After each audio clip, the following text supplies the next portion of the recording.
मनु और शत्रुपा से मनु शत्रुपाभ्याम त्रिश्रः कन्या जजनिरे, 3 कन्याओं की प्राप्ति होती है। कौन? आकुति, प्रसूति और देवहूति। आकुति का विवाह रुचि प्रजापति के साथ कर दिया, प्रसूति का विवाह दक्ष प्रजापति के साथ और देवहूति का विवाह कर्दम मुनि के साथ हुआ। तीनों कन्याओं का विवाह हो गया। 2 पुत्र हुए, उत्तानपाद और प्रियव्रत। उत्तानपाद से जो पुत्र हुआ उसका नाम ध्रुव और उत्तम। उत्तानपाद और ध्रुव की कथा आप कल श्रवण करेंगे। अभी आइए चलते हैं हम सभी। रुचि दक्ष प्रजापति और प्रसूति से जो संतानें हुई, कहते हैं 13 कन्याएं हुई, जिनमें से 11 धर्म को दे दी, 1 यज्ञ को दे दी, स्वाहा सुधा, और एक जो अंतिम जो कन्या है वो सती महारानी। छोटी, सबसे छोटी पुत्री कौन है? सती है। सती का विवाह शिव जी के साथ हुआ। दक्ष प्रजापति जब प्रजापति बने ये, तो प्रजापति की घोषणा हुई। प्रजापति का अर्थ देवताओं का एक बहुत बड़ा उत्तम पद है। देवताओं ने भी सम्मानित किया प्रजापति दक्ष को, और प्रजापति की उपाधि मिली तो दक्ष को अहंकार आ गया। दक्ष के जमाई कौन है? भगवान भोलेनाथ, शंकर जी। शंकर जी दक्ष के जमाई हैं। वहां जब जय जयकार हुई कि दक्ष की जय हो, प्रजापति दक्ष की जय हो, तो सभी देवता खड़े होकर सम्मान करते हैं।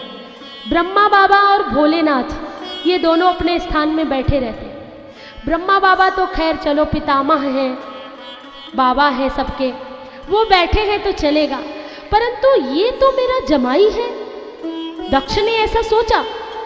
जमाई कहते 9 ग्रह होते हैं, पर 10वां ग्रह कौन है? जमाई। उसकी संतुष्टि किए बिना काम बनेगा नहीं, तो इसलिए कहा कि ये जो 10वां ग्रह है ये तो हमारा जमाई है, ये भला क्यों नाराज हो गया, ये क्यों नहीं खड़ा हुआ, और इसकी हिम्मत कैसे हुई? बेटे और जमाई में ज़्यादा अंतर नहीं होता। अपनी कन्या रूपी रत्न को, अपने हृदय के टुकड़े को पिता जिसे सौंप देता है। लोग दहेज की उम्मीद करते हैं कि भैया बेटे को पढ़ाओ लिखाओ तो कम से कम 10 पेटियां जो लगाएगा वही शादी करेंगे। बेटी का पिता ब्याह करने के लिए जाता है, कहता है कि भाई मेरी बेटी शीलवती है, गुणवती है, सौभाग्यशालिनी है, पढ़ी लिखी है, सिलाई कढ़ाई, गाय दूहना, फसलें काटना, दही मथना सब आता है, रोटी भी बना लेगी, मक्के की साग भी बना लेगी, सबको खिलाई पिलाएगी। शादी तय कर लीजिए। बेटा कितना पढ़ा है? बोले 12वीं में 5 बार फेल हुआ है। अच्छा, कुछ करता है? करता क्या है? पिता के पास इतनी संपत्ति, उसे करने की क्या जरूरत है? अच्छा चलो ठीक है, कोई बात नहीं, बेटी को नौकरी करने दोगे? क्या जरूरत है नौकरी करने की? घर में इतना टाबर है, उसकी सेवा कौन करेगा? अच्छा, तो शादी तय हो गई, रिश्ता तय हो गया, कुंडी खटखटाई, कितना दे रहे हैं? पहले ऐसे ही शादी तय कर ली, अपना बेटा क्या फालतू है? ऐसे थोड़ी ना तय हो जाएगी।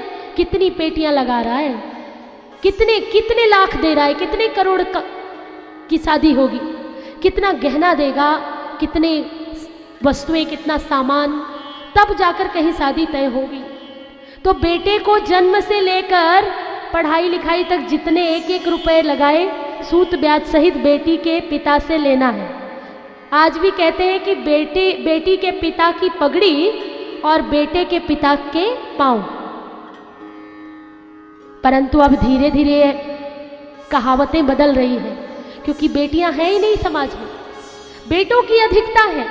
गुणवती, शीलवती, संस्कारी बहू तलाशने में बहुत समय लगेगा, मिलती नहीं है जल्दी बेटियां। आज तो उल्टा ही हो गया है। अब पहले लोग बेटों के घर रिश्ते लेकर जाते थे, कितनी जगह धक्के खाते थे, ठोकरे खाते थे।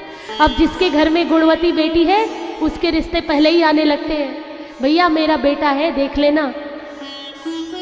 इसलिए अब धीरे धीरे बदल रहा है। परंतु दहेज हमारे समाज में जिस दिन खत्म हो जाएगा, उस दिन कोई भी बहू जलाई नहीं जाएगी, कोई भी बहू आत्महत्या नहीं करेगी, उस दिन जल्दी किसी का डिवोर्स नहीं होगा। ये दहेज बड़ी खतरनाक चीज है। राम जी के यहाँ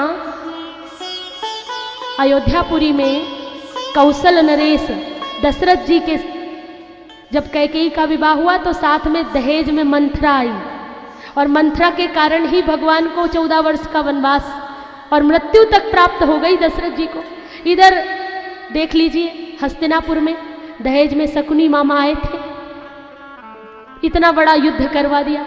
दहेज की चीज़ें अच्छी नहीं होती, और कहते हैं कि कोई शनिवार के दिन कोई लोहा मिल जाए तो लोग कहते हैं लोहा भूल से भी नहीं उठाना चाहिए, और अगर उठा लिया तो तेल का दान करो, लोहे का दान करो, सोने का दान करो, तब उस लोहे की शांति होती है। और लड़के की शादी में कूलर, फ्रिज, टीवी, अलमारी, मोटरसाइकिल, कार काहे की है? सब लोहे की। इतना सारा लोहा घर में रख लिया तो ग्रह शांति कैसे होगी? ग्रह में क्लेश तो होगा ही। हमारी दीदी माँ जी एक बात कहती हैं कि एक ही उपाय है उस लोहे की शांति का। वो जो दहेज में वस्तुएं आई हैं उनकी शांति तब होगी जब आप अपनी सारी लोहे की चाबियां बहू को मुंह दिखाई में दे देंगे कि ले बहू अब तू संभाल, तेरा घर तेरा परिवार, मेरी ड्यूटी खत्म, मैं तो चली सत्संग में। बोलिए भक्त भगवान की। अरे जिंदगी की आखिरी तक क्या करोगी संभाल के?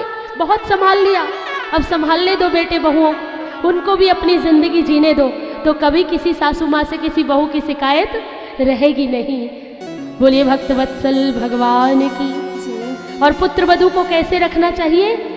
दशरथ जी ने कहा था माता कौशल्या से कि वधू लड़कनी पर घर आई, रखी हो नयन पलक की नाई। जैसे नेत्रों की रक्षा पलकें करती हैं, ऐसे तुम अपनी बहू की रक्षा करना, उसका ध्यान देना। ऐसा नहीं कि पूरा दिन बीत जाए पूछो ही ना कि बहू कुछ खाया कि नहीं। जो अपनी बहू को पुत्रीवत मानती है वो बहुएं भी अपनी सासू माँ को माँ की तरह ही प्यार करती हैं, लाड़ लड़ाती है। जब कहीं जाने लगती हो तो बहू कहती माँ ये साड़ी पुरानी हो गई, मेरी पहन लो ना, कहती है ना। किस किस की बहू ऐसा कहती है? हाथ खड़ा करके बताओ।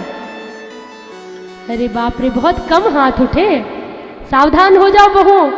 बोले गोविंद भगवान की।